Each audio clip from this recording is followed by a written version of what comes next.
Love is our true divine nature, and our heart serves as the intersection of the spiritual and physical, connecting our soul with our body as the conduit for anchoring our divinity onto the earth plane.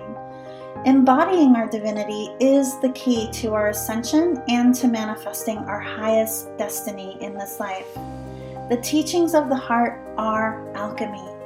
Join spiritual mentor and channel Jennifer Spohr each week on a sacred journey to lift the veil to remembering your divinity and meet other beautiful souls who are living the path of the awakened heart.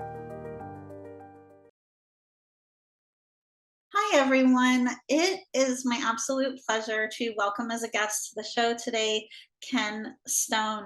He is the Soul Archaeologist, a spiritual messenger, author, and healer. He shares his gifts with a spiritually diverse, growing international audience through a variety of virtual and in-person programs, retreats, and one-on-one work. What a joy to have you today. Welcome. It's an honor to be with you, Jennifer. Thanks for having me on. Yes, absolutely. And I just can't wait to share all of your amazing energy and work with our listeners today. I'd love for you to share with us what inspired you to this amazing path that you're on. Well, it's sort of a funny combination. I mean, I've really been reflecting more on this in the last couple of years. How did I get here? You know, Right. how did this happen? I mean, there's sort of there's sort of the obvious, well, this happened and this happened. And then there's the through line of what was going on early in my life. And yeah, if I think about the bigger through line, I would say there was a question, a series of questions that kind of came into my awareness that sort of dominated my conscious exploration, spiritually speaking. And it was all set up by being raised in the Roman Catholic Church and leaving the church. It felt too confining and full of a lot of dogma that didn't really make sense to me in my early adolescence. And then the first question that came after I left the church was, is there a God? Is there God? Is God real? And after graduating high school, a friend of mine from high school took me up in a small plane. I went to high school in Boulder, Colorado. And this was in the fall, and so all the aspen were turning colors, and we took off from the Boulder airport and we flew along the Peak to Peak Highway, which kind of runs between Nederland and Estes Park, right along Longs Peak in the Colorado high country. And we're looking down, and I'm seeing this tapestry of just unspeakable beauty. And so the answer seemed obvious. There is a God. Then the next question dominated my awareness for almost the next 20 years. And that question was, how can I experience the divine? How can I actually feel the divine? Okay, the divine exists, but how can I feel this? And the setup for that was I learned to meditate in August of 2007, and I was making my living at the time as a mortgage lender. And I was very much a type A personality. I mean, it's possible that if there were a type A personality Olympics, I would win the gold medal, at the time. Internationally, you pick the context, I was an exemplar at a minimum. My assistant in my mortgage practice started calling me Zen Ken after I started meditating, because there was such a shift in my presence, I guess would be one way of saying it. And then the next month in September, I went to an in-person um, in residence meditation retreat. It was about 5 days long. It was out of state. And I really just felt called at some level to be there. It was like, I have to go do this. But I didn't even really look at the details of the event. I just felt like I need to go to this thing. And on the last day, I was randomly paired with a person who, as we're doing the closing meditation, gets out a piece of paper and writes on it, "You should be working as a healer." And I started sobbing uncontrollably, even though I didn't know what the word healer meant. And that was sort of the beginning of a really profound transformation in my life. And I would say becoming consciously aware of a deeper purpose. what's interesting is that question, how can I experience the divine, was a setup, 20 years earlier. And there was another question that just spontaneously started showing up in some visualization exercises that I was doing. I don't know if you're familiar with Charles Haanel's book, The Master Key System, but I was reading that about 6 months before and practicing the visualizations in that. And just spontaneously in comes this question, what is my purpose? So I would ask that as I was visualizing. And I had the sense that it had to do with what I was doing at the time, doing financial services and something, but I just felt called to something deeper. So anyway, when we came out of silence at this meditation retreat, this guy says to me, you're going to discover this is more natural than breathing. And you've done this in many prior lifetimes. And I started crying again while consciously in my rational mind, in my left brain, I was thinking, is there a psych ward for him? Because what he's saying doesn't make any sense to me at all. And then a couple of days after Christmas that year, I hired him for the first intuitive session that I'd ever hired anyone for. And in that session, all he wanted to talk about was healing. He was somebody who goes into trance, so his voice changed. And, again, rationally, I'm thinking this is all too weird for words. Even as I'm sobbing, he's talking about healing. And I come out with these 3 kind of directives that I heard him speak to me. You know what you're doing. You don't need to be trained. Just go do it. And so, I don't know, maybe January 1st, somebody I was with had a migraine headache. And I said, apparently I'm a healer. Can I put my hands on your head? And they said, yes. And I put my hands on their head and my hands and feet started buzzing and the headache went away. And at the same time, I realized I'm having an experience of the divine in my body. Like there's a visceral thing happening here. And yeah. And there was the turning point. So I really kind of resisted it for a couple of years, about 2.5 years. I spent, I would say, a lot of time in a very, I guess, sort of private and public way. I mean, I had a Twitter feed, but it was totally anonymous. Who gets on social media and doesn't say who they are? I had a website, but I didn't tell anyone who I was. I just wanted to talk about what was happening, but I didn't want anyone to figure out who I was because it seemed too weird for words to me, And then I also thought, I mean, maybe I'm some sort of weird like party trick or fraud, or I don't know. I just was trying to figure it out. And then around August of 2010, I guess it'd been about 2.5 years, I thought, well, let's see what happens. I'm going to just start sharing this with other people. And during that whole time, I had done session work with people that were referred.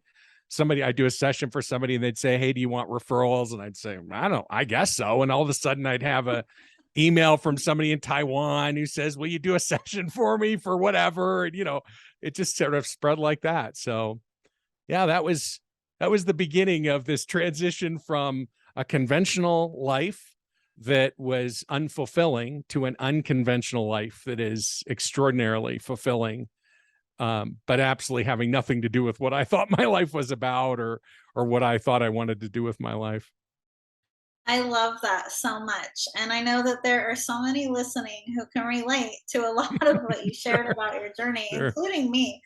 I'd love to know, what would you say was the catalyst for just finally releasing that resistance and surrendering to align with that path? Well, I mean, surrender, as you know, is such an essential part of, that process of shifting in consciousness. I think of it now as an essential developmental journey in consciousness where, initially we have these sort of disempowered and unintegrated experiences. Things are happening to me. I'm not safe. Other people have power. I don't have any power. What's going on?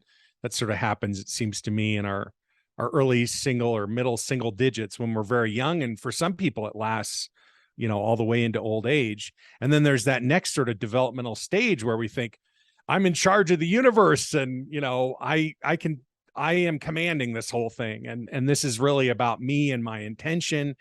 And that has a lot of profound opportunity for exploration.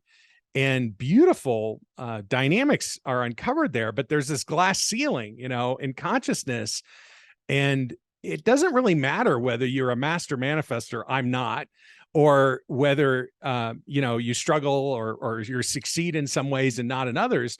But that glass ceiling is really whether I can create everything I want or I can't. I'm unfulfilled. What is it that will resolve this inner discomfort? And that for me, that process of surrendering at that much deeper level of the recognition that there's something moving through me, breathing me, expressing me in the world, that is not, it is of me, but it is bigger than me. If you understand what I'm trying to say, like here is the divine moving through me. That took me a couple of steps. The first one was, I'm going to stop being a mortgage lender at the end of 2010. I felt called deeply to do that. And then, the stuff kind of hit the fan for me. The clients that I thought were in the queue and ready to go kind of disappeared. And for the first 6 months of 2011, I went through a real profound kind of inner exploration. What is going on here? I thought I was following your lead, God, divinity, source, whatever the name is. And it was only once I realized that I was creating the discomfort that I was experiencing, and that the resolution to that I think of it now as like a core wound. My core wound could only be resolved by letting go of control. And so even though I sort of put myself out in the world in a more public way and sort of owned, here is this gift and so on, I didn't really surrender until June 30th, 2011. I actually scheduled it on my calendar 10 days ahead of time. That's what a control freak I was. So for me, it was a series of kind of developmental steps of getting ready to realize I'm being called to something that's beyond me, but is expressing through me. And if I think I'm in charge of this, I'm going to suffer profoundly. And if I can let go of control, this will be more extraordinary than anything I could have ever imagined. And it doesn't mean I know what's going to happen next. That will be a mystery that is constantly unfolding. And once I began that process with that surrender on that, it was a Thursday. And, I asked a friend, will you witness me? I made her promise me, you're not going to interfere. Even if I die, that was one of my fears. One of my projections from my separate self was, I'm going to die. I'm going to have to go back into banking. I had all these things that it worked out, that I'm going to have to go out on the road and do this as an itinerant healer or whatever. I'm never going to see my kids again. I had this whole, I'm going to be homeless, whatever.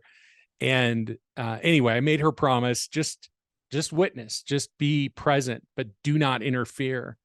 And it was a really profound and beautiful and painful and extraordinary experience, letting go of control. And then, of course, it's a daily practice since then. Yeah. Wow. I know so many people can relate to that. And I mean, when you learn that control is really an illusion, Yes. Yes.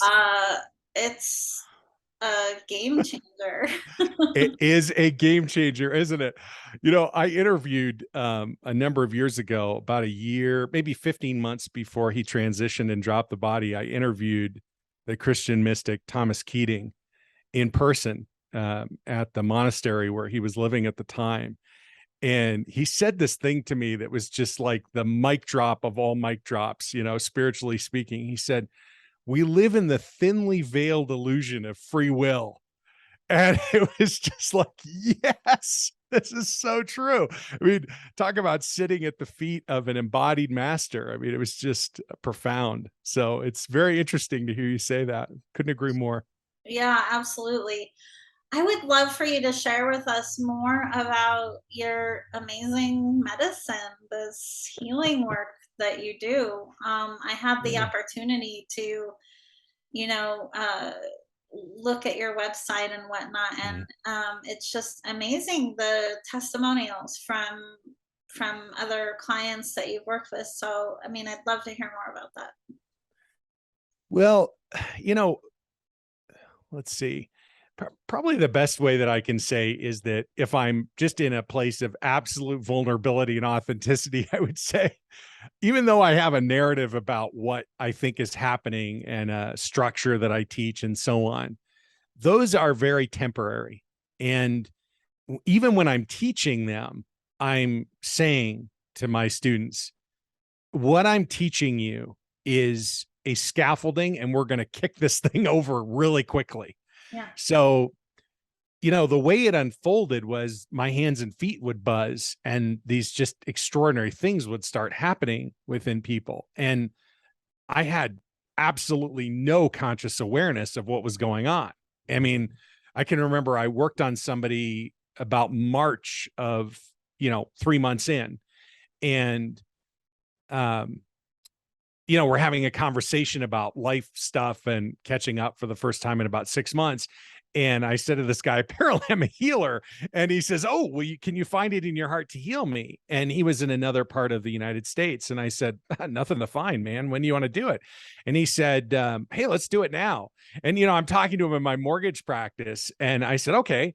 And he said, we don't need to be on the phone, do we? And I said, oh, no, of course not. So I went out to my truck, and he went out and meditated in front of his lake. And, he had some physical ailments, but I never have any kind of awareness of what the problem is, because it's not really a problem. If you understand what I'm saying, like, the illusion of separation is sort of casting these shadows into our body, and those begin expressing as distortions or noise or whatever you want to say. Well, anyway, I didn't have that awareness at the time. My hands and feet would buzz. And so when we finally caught up and talked about the session, he said it felt like, the first thing he said was, that was the deepest spiritual experience of my life. And this is a guy who had traveled with Maharishi Mahesh Yogi in Europe. And I was thinking, what? How is that even possible? Like, we did this for 20 minutes. We weren't even on the phone. And the next thing he said is, it felt like you were going through my body with a flashlight, like shining light on different things in my body. I had no conscious awareness of that at all. So for me, it was just sitting with him. And eventually, and it didn't take very long, my hands and feet start buzzing. And apparently all these things began changing. And at some level, it's still kind of the same. There's a lot more going on in my awareness. I can see stuff and feel it. And if I'm talking with somebody, sometimes we'll have very interesting conversations. Sometimes it's entirely in silence.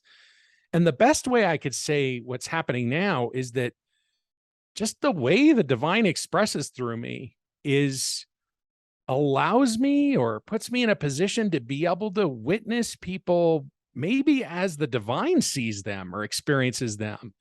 And as I am in that space with them, they begin having that experience of themselves. And it's not a function of belief. I think that a lot of people have this idea that we have to believe things for them to become true. I haven't, my whole experience of this was not a function of me believing in it. I remember early on, a client said to me, I don't know if I believe in anything you're doing. And I was like, I don't know if I believe in it either. This is not an exercise in belief here, in other words. So it's something on a much more essential level. And what opens out of that, healing is sort of, but it's like a byproduct. It's not the point of it. It's like as we begin experiencing ourselves as we really are, as undistorted expressions of divinity, whatever that means to any of us individually, all these other things just start kind of clicking into place. And as that happens, this flow begins happening through people. And it's like coming into alignment with something that was already there. But the experience of that is so profoundly different for people. And, the continuum is sort of everything from kind of these amazing sort of physical, emotional, life situation healing dynamics, all the way into opening to one's, deeper purpose, gifts, experience of divine presence, how that moves out into the world through an individual and so on. It's incredible. I still think, what have I done in prior lifetimes to deserve being able to do this in this one? I mean, this is just, it's just incredible to have this chance to sit in such sacred space with people and do such profound work with them. Or I don't really feel like I'm doing the work though. I feel like I'm watching them work directly with source, with divinity. Yeah, you're holding space. Yeah, I sort of feel like God's holding space, but I mean, that's a great placeholder. Kind of like a channel. Yeah, those are wonderful placeholder words for something that feels to me like the divine mystery. The language, yes, language is very limited. There are not words for they really are. So much. In fact, just this morning, I just have to mention this because I just find it hilarious. But just this morning, I was thinking, wow, I'd really love to be able to communicate with people telepathically more often. To have like a conscious exchange, because there are just so many energies and experiences that can't be described. But you did a fabulous job describing your work, so thank you. I mean, slowly but surely, right? A good friend of mine who's since transitioned, Alan Davidson, we did an event together in Santa Fe some years ago, and he took me out for ice cream afterwards, and we were sitting and chatting, and Alan was just, I mean, he was a wonderful, big physical presence. I'm a big physical presence as well. I'm 6'5". I think Alan was even taller than me. And just this incredibly warm, enthusiastic, hilarious personality. So anytime we sat together, we laughed and so on. Anyway, he used some very succinct way of describing his gifts. And I said, oh man, I want that. How did you get there? And he gave me this just incredible advice that I try to share whenever I can. This is an example of something just showing up. I wasn't thinking about this. Alan said to me, listen to what people are saying after the session, because what they're reflecting back is there's the language. Listen to their language. You don't have to worry about coming up with your own. Listen to their language. And so I immediately started sort of retroactively listening, remembering what people had said, and then I pay close attention now. And over time, the more I can sort of utilize what other people are reflecting, it begins to make more sense, I guess. Yeah, I love that. I love that came forward. Thank you for sharing that. Sure. You also have a very generous gift that you want to share with the listeners, right? Tell us all about that. Yeah, this gift. So the name of the program it's called Exploring Divine Resonance, and resonance is one of these kind of through line themes for my life. Early on, I think maybe one of my first spiritual gifts was as a sound engineer, believe it or not. And so I could just sort of do mixed concerts, and I didn't really understand rationally. I just sort of lay my hands on the mixing board. This was back in the 80s and early 90s. And just, it would sound, really incredible. And then in this transition, and so maybe financial resonance as a mortgage lender, and then here comes spiritual resonance. And the thing I love about resonance, the word is that it means whatever it means to you, right? It's not about my definition of it. And to me, divine resonance is sort of the ultimate sustaining experience of resonance. Temporary experiences of resonance are interesting, but when they sustain, I mean, there's an opening for profound transformation. So anyway, I taught this class, and my heart was in a place where I really wanted to let what was flowing come out in the structure of a class, but without the structure of a understanding where the class was going to go. So I just showed up and effectively channeled or just opened up to what was there with the circle. And what came out of it ended up being a 17-week class, and which is a pretty robust class. And then for me, I want to give it away. I want to share it for free because, well, for lots of reasons. I mean, one of which is I've realized over the years, the things I'm talking about, there's a fair amount of skepticism, and it's justified, like, what does it mean to experience the divine within, and I talk about things like soul embodiment and these types of things.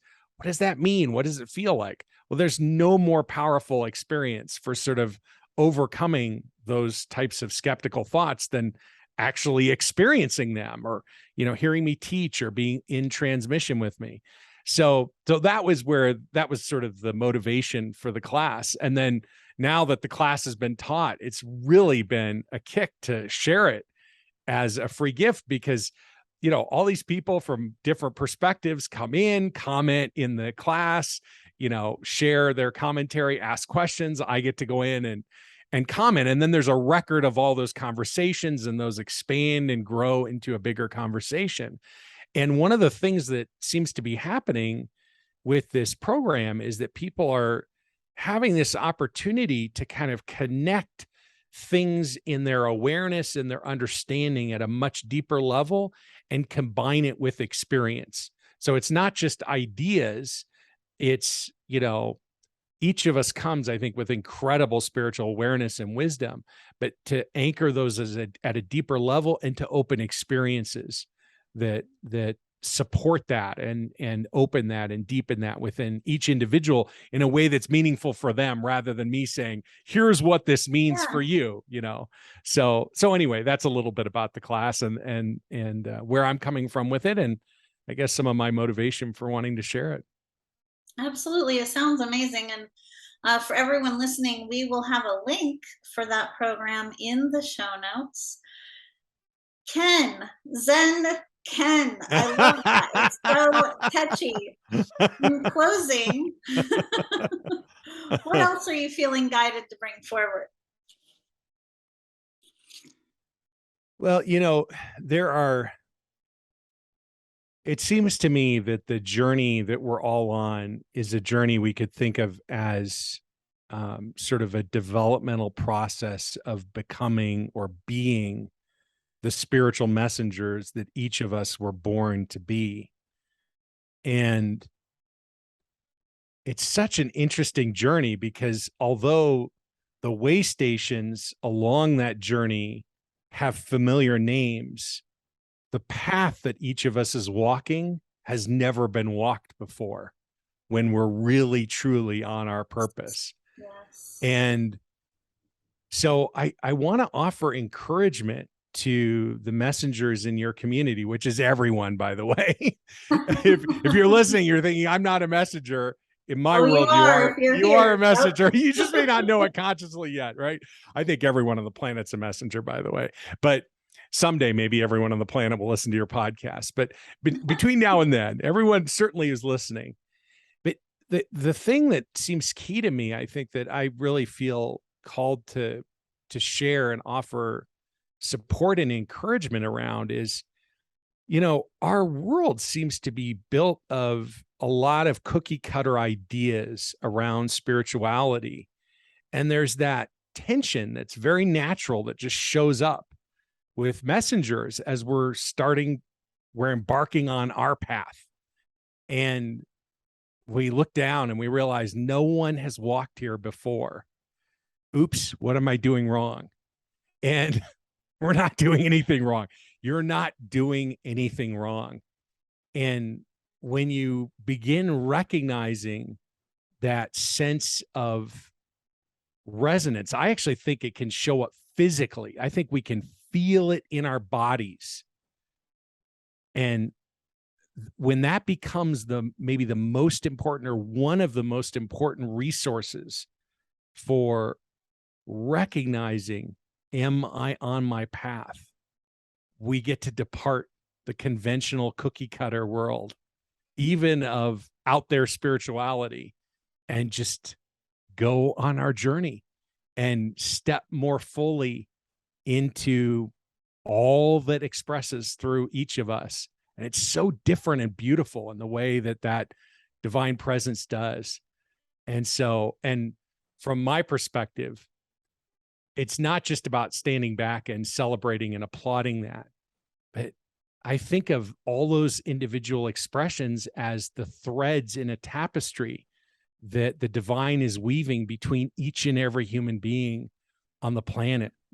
And when we can move into that experience on every level, when we can embody that, when we are feeling that at our very essence, something really profound begins to unfold. And it's so much more meaningful than anything we ever imagined was possible. And I guess that's what I want to share. Beautifully said. And I'm like smiling so big for those who are listening to audio right now, because when you talk about the tapestry of the divine and the threads being woven, I've always thought about humanity, as this amazing quilt with all of these separate threads that have their own unique color.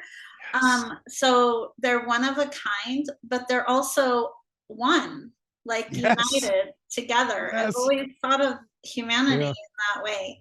I love that so much. Thank you so much for that. And thank you so much for sharing just all of your amazing energy, presence, and wisdom. I honestly had a difficult time keeping this interview, at a shorter time today, because I could talk to you for days. I really love this time together. And if someone wants to reach out to you, where is the best place for them to go to connect? The best place would be just to go to my website, which is kenwstone.com, and poke around a little bit. You'll see resources and ideas and different ways to connect. You can always put your name and email address in to join my newsletter. And I would really encourage people to take that next step and to sign up for the free class. And they can do that at kenwstone.com/Jennifer Spohr. And that will take them directly to that page where they can get the program for free. And then we'll have a chance to interact in my online learning platform and just see what unfolds from there. It's a good place to start. So cool. Ken, thank you so much. Such an honor to be with you, Jennifer. Thank you. It's been a real privilege and just a real joy to share this time with you and your community. Yes. Thank you for listening to Path of the Awakened Heart. Be sure to subscribe to the podcast on Apple Podcasts or pathoftheawakenedheart.com so you never miss an episode. To learn more about living with an awakened heart and navigating your ascension journey, visit me at jenniferspohr.com.